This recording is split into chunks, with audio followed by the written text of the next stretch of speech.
Episode 61. Very exciting.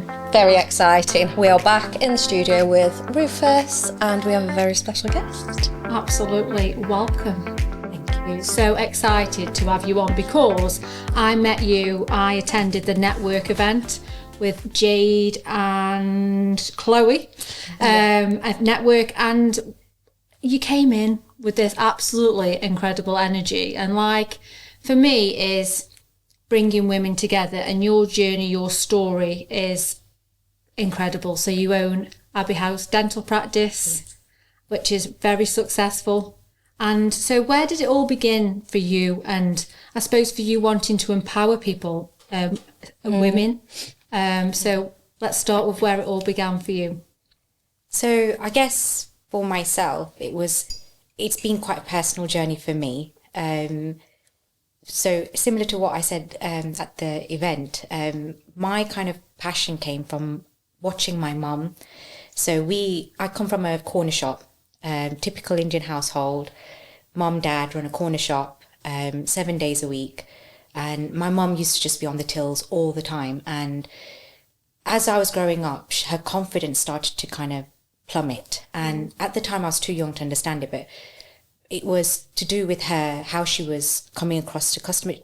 My mum was having a lot of dental issues and it started to involve her front teeth. So with women, it's for us, like our appearance and stuff is so important to us, right? And when I saw how my mum's confidence started to knock down and how she used to feel in herself and then how she would be with us and the kids and stuff, and it kind of started my journey in looking at kind of going into dentistry, that kind of stuff. And then I didn't get in first time round. I actually failed. And I didn't get into dental school first time round. And that was a real kind of knock for me because I just, you just think that I'll never make it. You see all these other people doing it and you think, never in a million years am I going to be able to do it. Because I just come from a very simple corner shop life where you just serve customers all day long. And, neither of your parents are highly educated. I remember, so a dentist actually came into our shop. It wasn't the dentist, it was the dentist's wife. And she was talking to my mum and she said, my mum told you, my daughter wants to go into dental school. And she was like, she'll never be able to get in if she's not doing all this XYZ stuff. And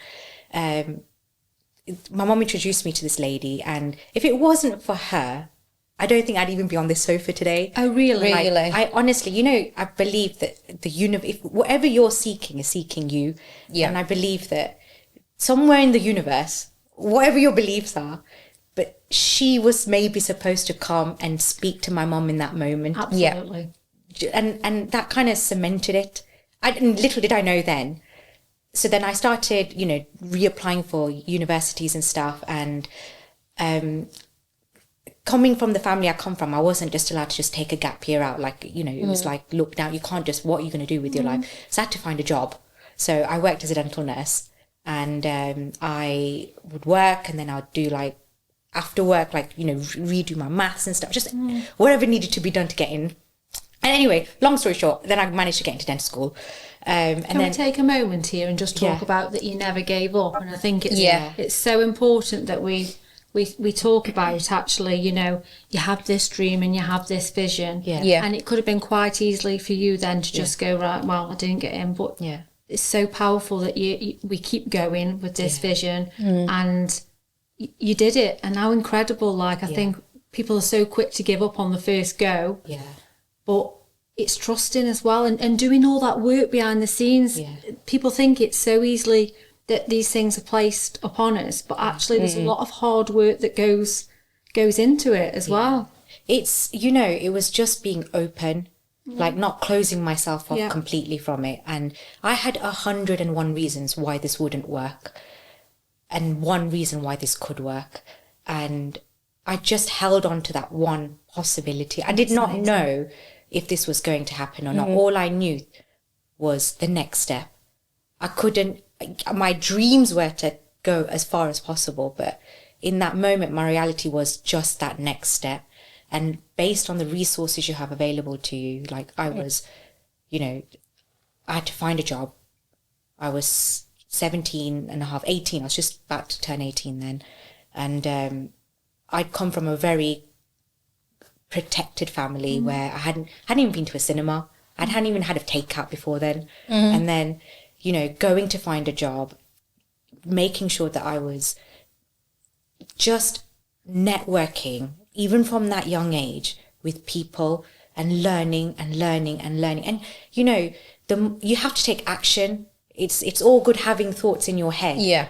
But your superpower, you have to take action. Otherwise, it's no good. No. So, you know, what did that action look like? And it wasn't. I've had so many I think I've had more failures in my life than successes. But you've got to start with failure. Yes. Even just start somewhere. It doesn't matter. Yeah. You know, my dream was to be a dentist. Someone else might be dreaming to be a journalist, or, you know, going into arts, or like recording.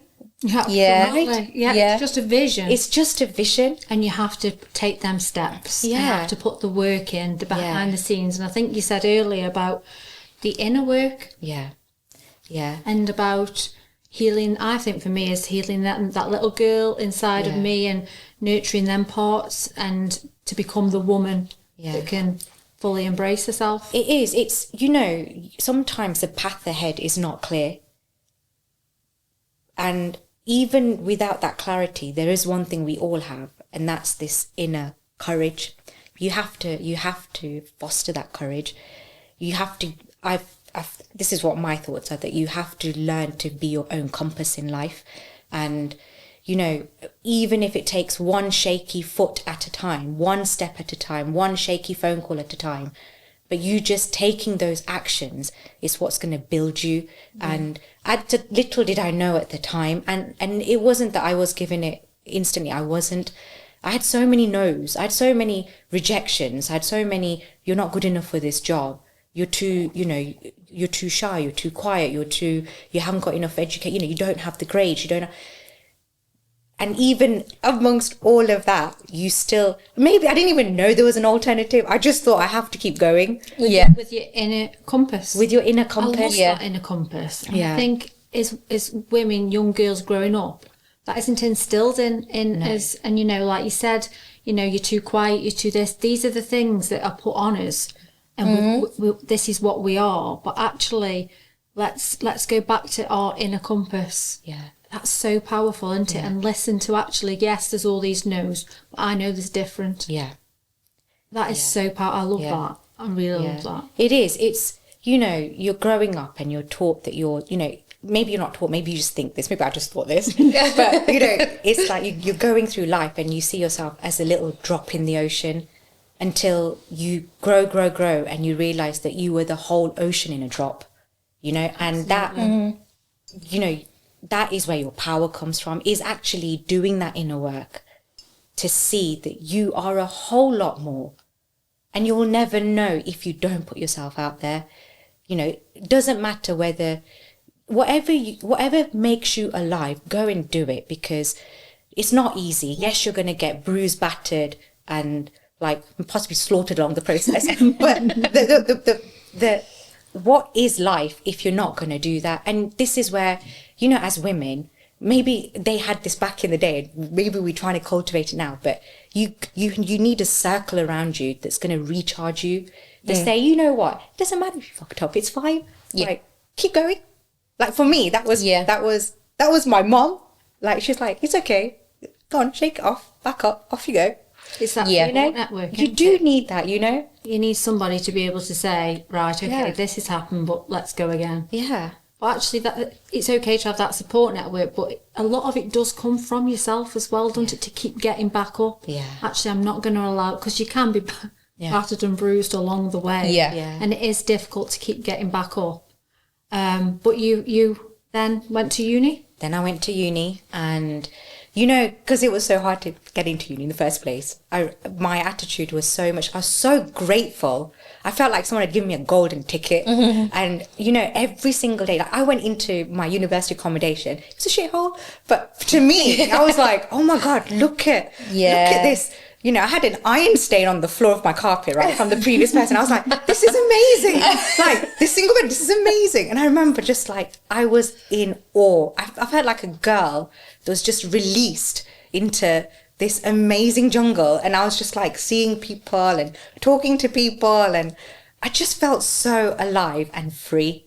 And you'd made it to where you wanted to be, and what a moment for all the hard work and everything else. Yeah. And it's again living in abundance, isn't it? Of actually, yes, just it might not have been very nice, but actually in this moment, I've arrived, I'm here, and I'm living proof that you can do it. Yeah, you've got to appreciate the little things in life. Yeah, you know, gratitude is really absolutely, you know, really important. Because otherwise anxiety consumes you, right? So you know, what do they say? If you're grateful, then that kind of helps lower this anxiety thing. Like, you know, you think I probably wouldn't even be here, but here I am. Yeah, even in the environment that I'm in. But it was just, you know, seeing. Sometimes you have to put rose-tinted glasses on in life and just see things, because you need to be in that state of mind. Yeah, you know, those. I think that to achieve things in life, yes, there are harsh realities of things. Always, you know, things are always going to go wrong. But without those, that positive hope, belief, whatever you want to call it, to drive you do need that. Yeah, mindset is everything, isn't it? Your mindset is everything. Absolutely, everything. And I think as well, I don't think people understand is how powerful it is, and it becomes our reality. Yeah, our thoughts, our beliefs is what we become and what we attract. Yeah, and it's so hard to rewire that, and it's really difficult inner work to do. But when you see on the other side of the outcomes of having such a mindset like that is incredible. Yeah. And it's just having that faith, that inner compass. So you got to uni. Yeah. In your room. Yeah. Got to uni in my room. And then I remember thinking, I've made it in life. And but even then, you know, dentistry is 5 years and it's very like intense.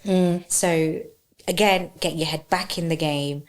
Learning, constantly being tested, constantly having exams, constantly being, you know, it was just modules after modules and stuff. So it was trying to learn this whole new kind of practical stuff, theory stuff, all the rest of it. And then I just knew when I was at dental school, when my final year, when I found out that we'd actually graduated, like we'd passed our finals exams.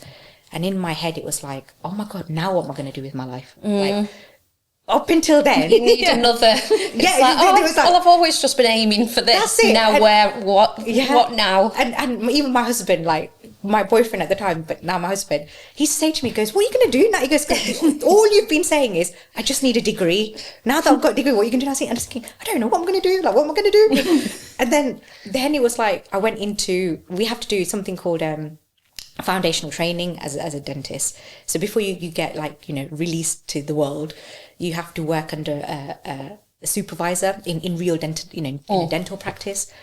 And then at the time I remember that I could feel like this itch in me, and it was like, you need to run your own place. And I was thinking, this is mad. Like, how am I going to run my own place? Like, what am I going to do? They say when you have a vision that it's already happened somewhere, don't they? Yeah. So you manifest it. Yeah. It's like, so that's coming into your head. Yeah. I always believe it's already happened somewhere. Yeah, and there's a reason it's asking you to step into it. Yeah. I think there's so much truth in that. There is. And and again, it comes down to listening to your voice. You know, we read so many books, but we rarely read ourselves. It's like, you know, you listen to like podcasts, you really listen to yourself, and it's like, but you've got to, and that voice gets louder and louder and louder. And like, I need to take action. I've got to do something. And then it's like, okay, so me and my husband, we decided, we were only like, I think 26, 27 maybe. And we decided that we were going to just go like speed dating, but for dental practices, like just go and have a little gander. And then we went and we saw our first practice,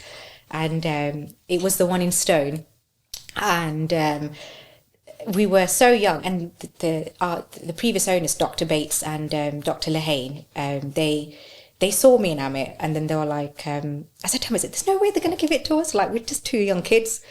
But it was a 2-surgery dental practice. And but we got on really well with them, and then everything was done. We saw the practice, we went home, and then later that evening we got a phone call to say your offer's been accepted.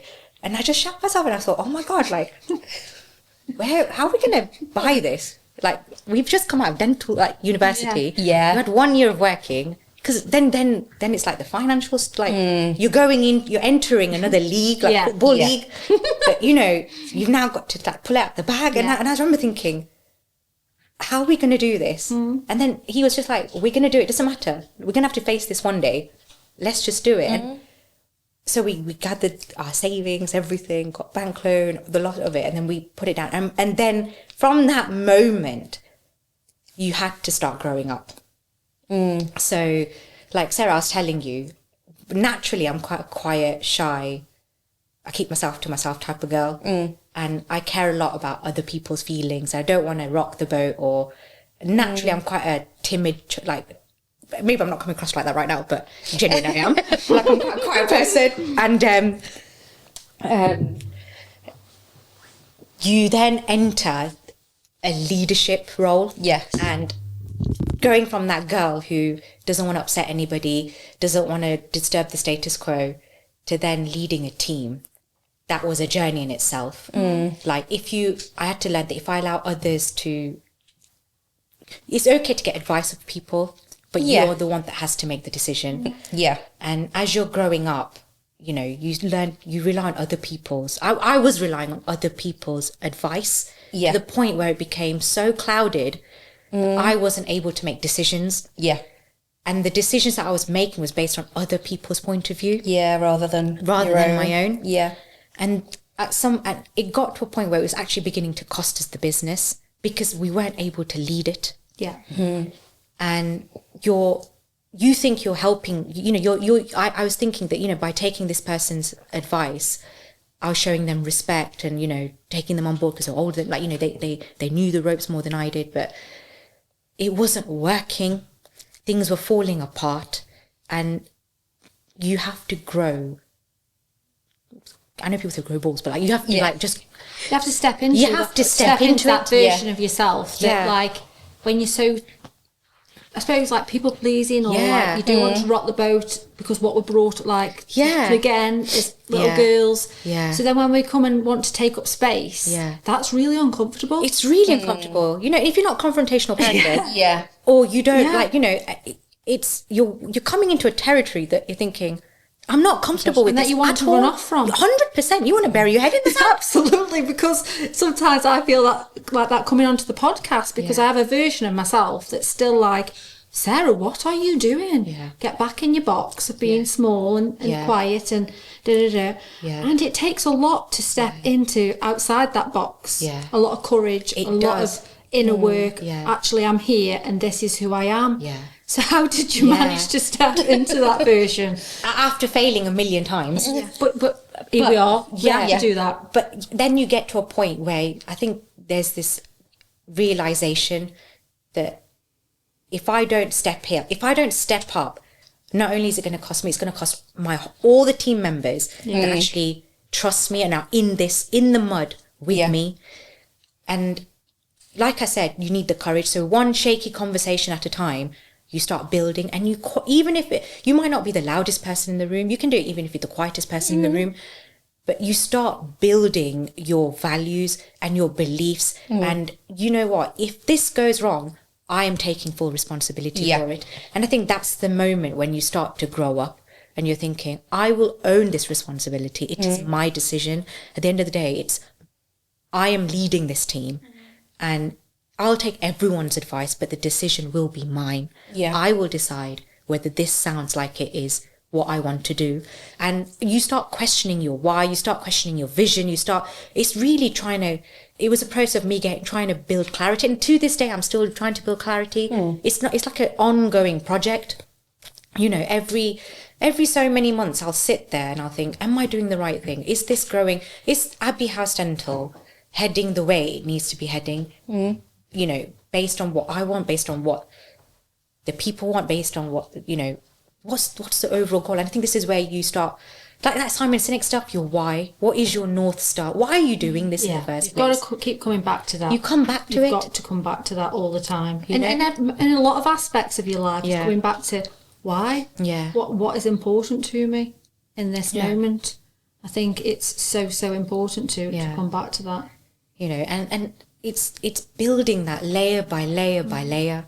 And I think for me, it was learning to have those hard conversations, learning to let some people go, learning to recruit new people, and still being true to that vision. And I think once you have that clarity, once you do that inner work, and it helps so much to just try and guide you. Like, it becomes your sat nav, almost. Your compass again. Becomes your compass. You know, for you, what was the inner work? What was it? What did you need to do to step into that person? Was it a lot of, like, I don't know, journaling, or just listening to yourself?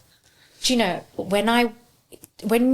for me personally, I think if you're serious about doing inner work, you need to journal it, because it's almost like you're doing an MBA on yourself. You know, if you're serious about it and you seriously want to make some serious steps, and you want to actually see rocks that you've actually created, I think journaling is that first step. It's almost like you're coaching yourself. Absolutely. Yeah. It starts with you. So for me, it was started as kind of, you know, reflective writing. Like, this is how I felt today. This is what's happened. And you're kind of reliving your day and trying to ask questions of, why did I feel like this? Why did I feel good about this? Why did I not feel good about this?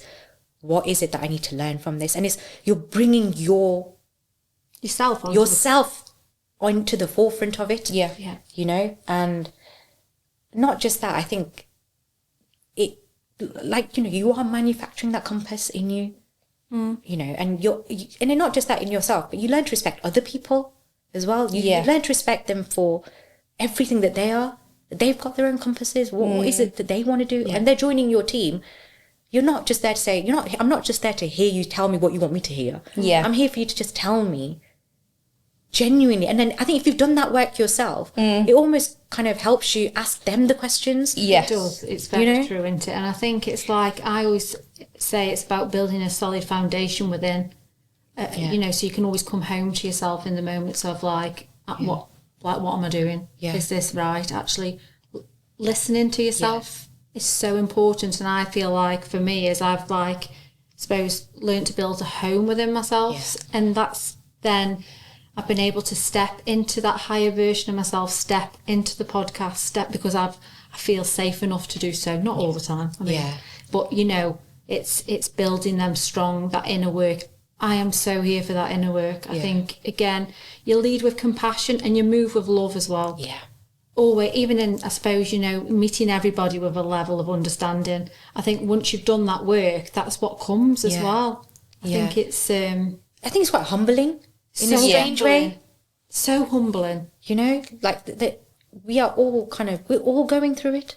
Every single person you meet, they're going through something. And being kind is so important. I mean, I think, you know, no matter what people say to you, there's always something behind it. And even like, you know, really nasty remarks, I always say, well, what's going on for that person in that moment? Yeah. Everybody's going through something, and it's just meeting everybody with kindness. Yeah. You know, I even like people who've like maybe said bad things about me. Yeah, it's not nice, but I'd say, well, actually, what is going on for them to feel that? Yeah. That's their gift baggage to have themselves. Yeah, and you know, it's understanding that though, isn't it? Because I think before you've done all of that work, you'd be like, oh, you know, you take it on board and you do that. Where it is very sort of like, that's it's on the critic, not the criticised. And I think once you stand strong as a woman, and do that work, actually, here I am. Yeah, and it's not gonna. Yeah. Sometimes rocks, but it's still like even to this day, there'll be comments and stuff that I hear. Yeah. They do 100%. Yeah. You know, comments are like the wind, right? They just like they batter you from time to time, but your ship's got to still be standing. So you just, you know, it's like I think it's part of growing up where people's comments about you, they still affect you, but you then have the ability to respond, and you're thinking, actually, do you know what? I'm not going to let that's their issue, not my issue. I'm actually okay in my bubble. I'm going to keep going. Yeah. It's learning not to react, and to take that breath and take that moment. Actually, I don't need to react to that. No, it's choosing your fights. Which one? What matters to you so much that you're going to invest your energy in that fight? Yeah, you know. And there's causes out there greater than ourselves. You're like, you know what? I'll invest in that. like for you guys, for this podcast, like the, you know, women empowerment, that's an energy you want to invest in. Yeah. Isn't Absolutely. it? Yeah. That's what I'm saying. To empower people Exactly. to be the best version of themselves. Yeah. So you got your first dental practice. Yeah.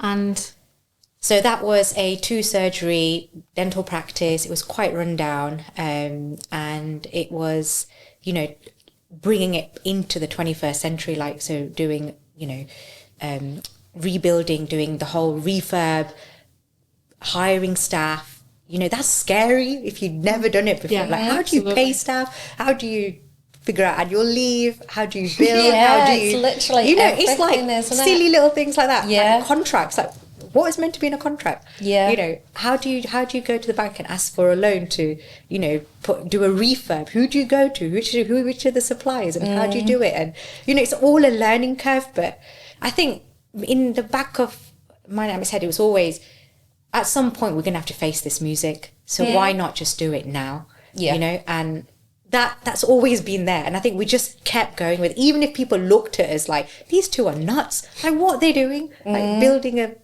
renovating a practice in the middle of nowhere. And what do they think they're doing? Then we started building, and then, you know, our patients have been amazing. I have no idea, like, if I could thank each and every one of them for just having the trust. But I don't know, we just started growing, and I got to know our patients, and the patients got to know us, and it was like you just knew them, you knew their family, knew their grandma, their kids, their aunt, their uncle, their teachers, and it just started growing and growing. And then it was a case of recruiting dentists, and you recruit dentists, and then you realize that actually they also want empowering, they want training as well. So, and we've always believed that knowledge is for everyone, you know, so we started whatever needed to be done to, you know, mentor. And that's where I think our real skills started to take place, was we were able to mentor the dentists and mentor the staff and mentor and put things in place and strategy in place and stuff. And also learning to delegate, empowering your team and trusting your team. You know, I think when it's knowing who you can delegate to, whether if they love what you do and they want to be a part of what you do and they've got the capabilities of doing what you do, that's an amazing person. Like, for your team, you know, in a business. And empowering them and saying yes, actually, and letting them help you. That's another thing, right? From going from control freak to letting other people help you. That was another step. That was another growing up step. Like, you know, people talk about birthdays. I feel like these are like milestone birthdays you go through. You know, that like, actually, it is okay. It's okay. And we really started to grow when Abbey House is nothing without its team. Everything we are today, it's not me and Amit. We've actually fizzled out. It's our team. Every single person that comes up, they step up to the mark, and it's like, I can take care of that. I can take care of that. And that's what's helped us rapidly grow. And it's, you know, you're in debt to these people because they treat it like it's their own. But that must come from you as great leaders and great bosses, because they wouldn't do that without that. You're like the stability, that foundation, then everything comes from that, really. Which is incredible. It's kind of flipped, like from running, we don't now, the conversation me and Amit have now, it's not so much like, you know, running, it's more taking care of those that are leading the business. You know, like, we don't want to let them down. Like, Christmas is coming up. We want them to go home and be like, kid, like, look what we've done, look what we can achieve, look what we, you know, we want them to do it. Like, just go do your thing. Like, dentists, go apply for those awards, go, you know, and that's grow. what's amazing, is you want them to grow as well. Which is incredible. It's weird. Like, I don't mean this to sound cliche, but genuinely, like, if you have, it's such a joy. Like, to be able to work with individuals who share a vision with you, and, you know, you're all in it. You're just trying to. There was a time, right, many years ago, and our practice managers now, like, they were just dental nurses, and they're practice managers now. And I remember saying to them, you know, one day I want to have a team that's worthy of the Champions League, and I feel like they've created that. Like, we have a team that can just deliver stuff. You know, and it's, if they can deliver, the patients see it as well. It's like, it's a knock-on effect. You know, and it goes down, you know, Richard Branson said, you know, train them so they want to leave, but treat them so they never want to leave. Yeah. It's like that. That's amazing. So I suppose, how would you say you've evolved as a woman from the beginning to now, and I think I was so shy before, and like I said, I there are still times when I'll go very shy. Like I could walk into a room and I'd be in the corner. You wouldn't even know I existed. And slowly learning that I have to talk. I have a voice, and I've got to use that voice. Maybe for good, maybe just to project my opinions. But like you create ripples, you've got to be okay with creating those ripples. Yeah. Because that's who you are, you know? So like now I can walk into a room still being quiet, but not being scared. I'm not scared anymore. I'm quite okay in my own skin, going there and just having chats with people. And actually, you know, it's not even about, the light's not on me anymore. I just want to be like, I'm interested. I want to know what your story is. Yeah. What's your story? Like, it's not, I don't feel exposed. I don't feel naked anymore, right? I feel like I can go into a room. Yeah. Just you. I'm just me. And can we just talk about that feeling when you just sort of get to the point as a woman or a person as, I'm just here and this is me. Yeah. And it's such a feeling, isn't it? Oh, I love it. It's like a sense of like, so if you don't like me, that's okay. Because I stand strong with who I am. Yeah. I can take up space. I have a voice. Yeah. And what a moment. It is. You just put the weights down. You're like, screw this. I'm just going to go. And it doesn't matter. You know, either you love me or you hate me. Yeah. It's okay. Because I'm happy in me. I'm happy in me. And, you know, you've got to have that energy, right? You've got to be able to. That's what you're here to do. Because we get one chance. You get one chance. One chance. And if you remember, like, this is what I was saying. I wrote this down, right, in my little journal. Because I know that I am. So I wrote it. Yeah. But like, so I've got this concept in my head, right, that we've been given this gift of life. That one day comes with the promise of death. And in between is your journey of transformation. It's your story. Yeah. So if you don't own that, one day you're going to be you're going to get to the end in your rocking chair, looking out the window and thinking, did I show so much respect to this life that I've been given that I lived it? Isn't it? Just go and live it. I feel a bit that makes me a bit emotional because it's so true. And I think I always come back to what would my 90-year-old self say when I'm making decisions and like the limited beliefs and letting them win. Actually, that is so powerful as we get one chance. Yeah. And what do you want to look back on? Yeah, I want to be a badass. I want to look back and be like, she did that, she did this. You know. And she stepped into, I always think as well, we talk a lot about unravelling and getting rid of the layers of what childhood give you and stuff, and actually stepping into the fullest version of yourself. And it does not come easy. No. It is very difficult. But I want to look back when I was...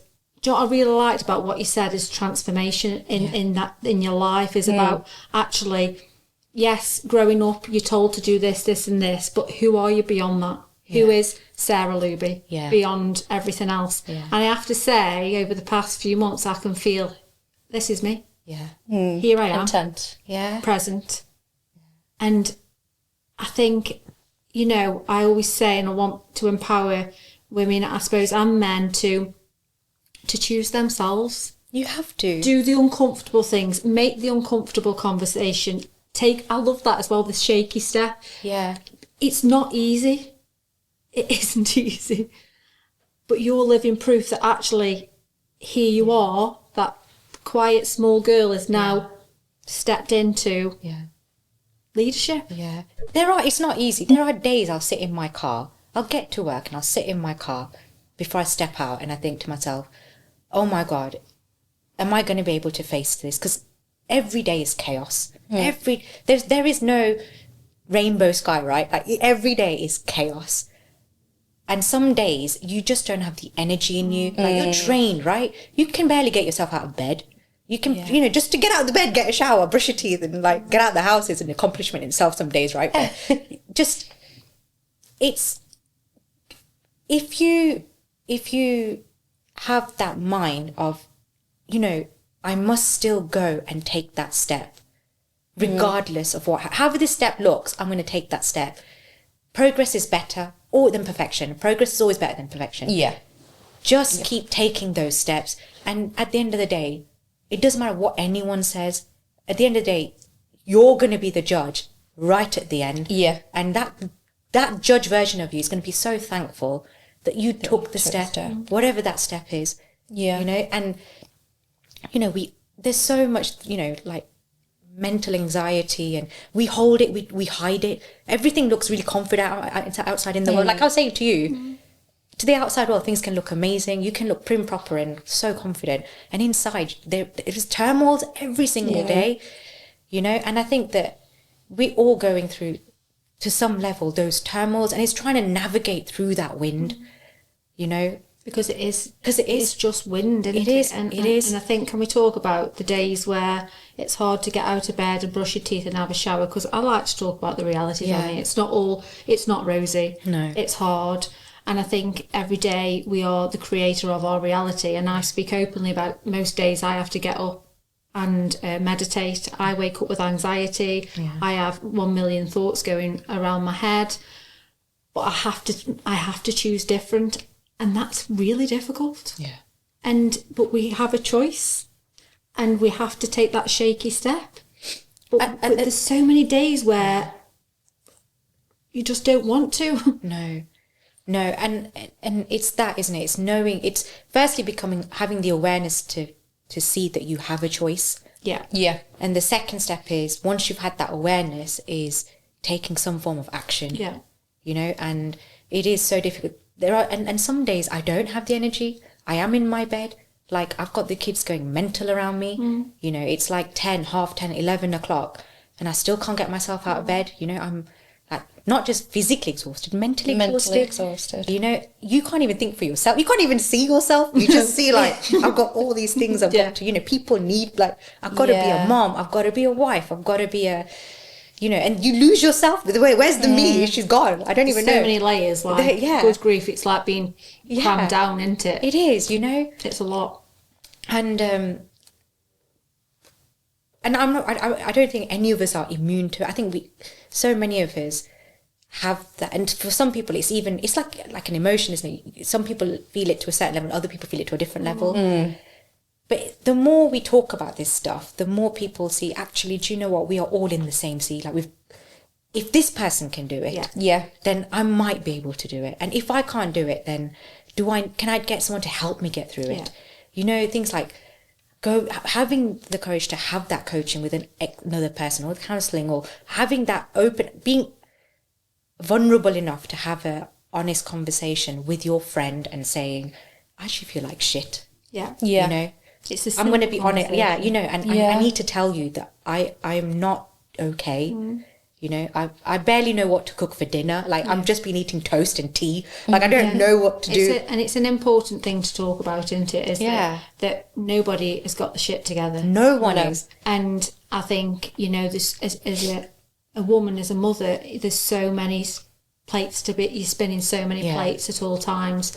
And this is where self-love comes in. And being kind to yourself, and kind conversations, and actually knowing you're just one person. Yeah. One person. That's it. We need to be 100 people at a time. Exactly. That many plates going on. Yeah. So actually, having that odd day of just staying in the bed, it's all right, my friend. Absolutely. Do you know what? But sometimes, like, your body just tells you what you need to do. Yeah. I think you have got to listen to it. You've got to listen to that. Yeah. You've got to listen to that voice, that inner compass. And actually, like, I try now is like, I feel like I've got a support plan in place. Like, like adult social care, like I've got my own support plan, which I need is when I suffer horrendous with PMS, version on PMDD. So I know what I need to do is I've had to put like a plan in place because I always say I'm the captain of the ship. Yeah. If I go down, everybody's coming with me. Yeah. Sometimes we're all under. Yeah. Depends on where, do you know what I mean? And it's like, that is the reality of hormones, being a woman, spinning numerous plates. So talk to us about the times 10 mindset. So this is a concept by he's a business coach called Dan O'Sullivan. So he talks about the 10x mindset. That's it. So the 10x mindset is think 10 times bigger than what you want right now. what would it look like if you wanted 10 times that? And the reason for that is it's actually easier to achieve 10 times more than it is to achieve the 1 times or the 2 times. So this is what it would look like. If I want to grow Abbey House Dental, or if I want to grow myself, okay, forget Abbey House Dental, I want to grow myself as a person. And I say, you know what, I want to do I want to work out once a week. I want to meet my parents once a week or meet my friends once a week, whatever. If you were 10 times that, what would it look like? Because when you 10 times something, you're building systems. You're not just building the goal anymore. It's easier to get 10 times something because it's a different system. Yeah, because you've got to put things in. Yeah, like even in a business setting. So if you're a business owner and, you want to generate X amount of sales in a day, it's easier to say, say you want to generate 5 sales in a day. It's easier to say, I want to generate 50 sales in a day. And because to generate 50 sales is a different system altogether to generating 5 sales. But if you can do a system for 50 sales, you'll generate those 5 sales and more. Yeah. Do you see what I'm saying? And it's the same in life. When you're visualizing your life, what would the 10x model look like? Yeah. Because then you're building systems. If you can build systems in your life, you're basically creating a blueprint. Then the goal will achieve itself. You just have to work on building the system. James Clear says building habits. That's what you're doing. You're building those micro habits to deliver. You're building a system to deliver the outcome. And then at some point, it won't be the outcome anymore. You're refining that system until it just delivers itself. So there's a Japanese concept called shuhari. And it's basically where there's 3 phases to it. Shu means you're learning simple concepts. You're learning until it becomes... it's ingrained in you. You're automatic. It's an automatic response, right? Hari means that you're learning to break those habits and refine them until you become that. And then the last final stage is you become a master of it. You don't need any little. You are that thing now. You are doing it to such a level where you can't differ. Like you are that being. You are that being that's doing that thing. Yeah. And I feel like that is almost what you're doing in life, in business, in everything. So that's what the 10x model is. So when I talk to people and I say, even with my girlfriends, when I'm talking to them, and it's like, we're thinking of this, and they're serious about it, like you can tell they're serious. They want to do it. So what does that 10x model look like to you? What would you have to do to make that reality? And then, and it's actually easier then to start building. I love that. That's really powerful. Yeah, it's a concept kind of like it's a concept that I came across, and I thought, you know what, this is so true. You learn to master a technique or a skill, but you can actually become a master of your life. Yeah. Do your MBA in your life. And we need to be a master of our lives. You do. We do. We need to understand ourselves, unravel ourselves, sit with ourselves, and become the creator. Yeah. We are 100% the creator of our reality. Yeah. What we choose then, again, you just said the small choices we make, the habits we have will become the bigger picture. Yeah. I feel so like a new woman right now. Yeah. Yeah. I feel like I'm going to 10 times my life. Yeah. 10 times. You see, and it's these conversations, the more we have it, the more other people will be able to actually, this is doable. Yeah. And that's why the podcast is here. Yeah. Is to empower people. And when I met you on Network, I just knew, I was like, I need to run the podcast. Because crazy enough, this girl is. No, just like because you can empower so many people to choose different, because you've come from really humble beginnings, and you've created through hard work and determination and not giving up an incredible business, and really stepped into the higher version of yourself. Yeah, and I still think it's still work in progress. Like, you know, we always are, though, aren't we? We're not like tomorrow I could be on the floor, knee deep in something, or I could be the highest version of myself. It's what version of myself chooses to wake up. That's it. That's it. You know? But, you know, and them times where I know that I've woke up a bit wobbly is the times that I'll get me support plan out. What do I need to do today? Do you know what I mean? And it's the realities of life. Yeah. I think this is where that journaling comes in so important. Meditating and journaling. Yeah. And coming home to yourself, I honestly feel like it's a powerful thing, and I keep chirping on about it, but I'm so passionate about it because, you know, my life's been led on a dopamine, trauma, grief line. So to be able to come home to myself and be this calm, feel really at home with myself, it's been one hell of a journey. So this inner work and just choosing yourself and choosing to live as the best version of yourself, it's everything and more. It is. Like, what is life if you're not going to unravel yourself? I mean, I don't know how many layers I've got. Yeah. I'm like an onion. Yeah, but how exciting to find out that about yourself. I get so excited, Isn't by it? who am I tomorrow? Exactly. Like, you don't want to die and not know who you were. Like, no, this is what I was capable of. I'll be 90 and thinking, good grief, Sarah. Yeah. What a journey. That's it. But I do not want to be 90 thinking, God, your limited beliefs held you back. Yeah. Your blueprint held you back. When actually, who are you at your fullest potential? Yeah. What a feeling. Yeah. But remember, the only way you're going to know your full potential is by facing those obstacles.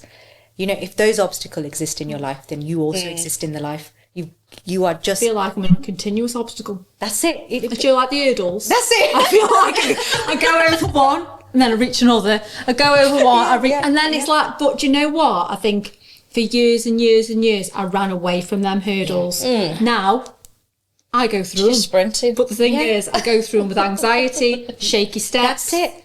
You know, and it's not, we keep saying it's not easy, but keep going through the hurdles. Keep going. I don't know how many laps I've got to do. Cultivate that courage. Yeah. It comes from your heart. It comes from you having enough love for yourself. Love for yourself. You know, that it doesn't matter what, you know what, you forgive yourself before you even start the race.